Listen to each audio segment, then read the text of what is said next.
Now, German business confidence improved in October, though remained at depressed levels as Europe's largest economy heads into a challenging winter. Now, we're joined by the Ifo Institute's president, Clemens Fuest. Mr. Fuest, thank you for joining us. I was quite surprised that actually expectations were a bit better than expected. Do you think that a recession is avoidable, or at least a deep recession is avoidable in Germany? I think it's very unlikely we will avoid a recession, but what the current numbers tell us, I think, is that maybe there isn't as much drama as some people think. So the German economy is shrinking at the moment, but maybe at a slower pace than most people fear. And this is, as it were, a bright spot. But is this because of an unusually warm October, which provided some relief to the energy crunch? And so could things get very bad very quickly into the winter months?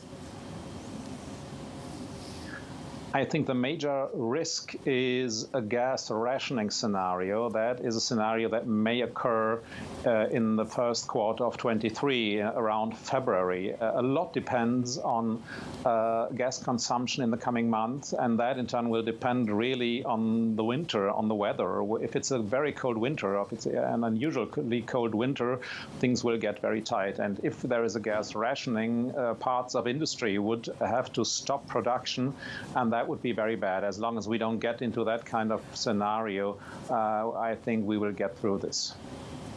What part of the economy are you most worried about? So German inflation at the, we're seeing that at the fastest pace since at least 2000, and then we're expecting ECB to raise rates on Thursday.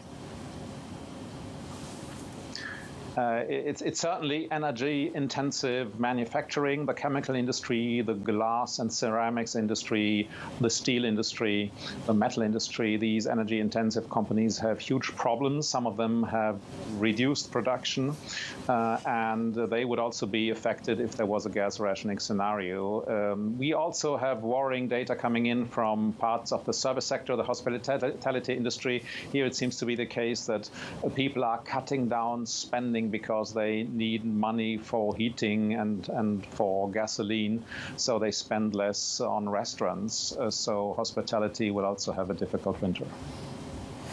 Do you think the inflation squeeze will linger for longer than we think? Our expectation is that inflation will remain high the next year, and then I think a lot depends on wage settlements, really. Unions are trying to compensate for the current high inflation. Wage demands we have on the table in the metal industry are around 10%. Now, if they end up with 7 or 8, that would be another push on inflation, and then we would get into a scenario of the unfamous wage price spiral. We are not there yet, but I really think for medium-term inflation, wages will be key. I don't know how you look at zombie companies and whether, as we normalize, also with this huge inflation, you have numbers that give us an indication of how ugly it could be out there. How many companies would go bust in Germany? So what we see is that, at least currently, there is no increase in the number of companies telling us they think they may go bust, or they think that their existence is under threat. In a way, that's surprising. So it seems to be that companies are relatively resilient, and it may also be the case that they rely on support coming from the government. That was certainly an experience from the last crisis, where the German government distributed a lot of money to stabilize the economy. It seems the expectation is they will do the same this time, and that's also what has been announced. So to some extent, companies seem to be relying on public support.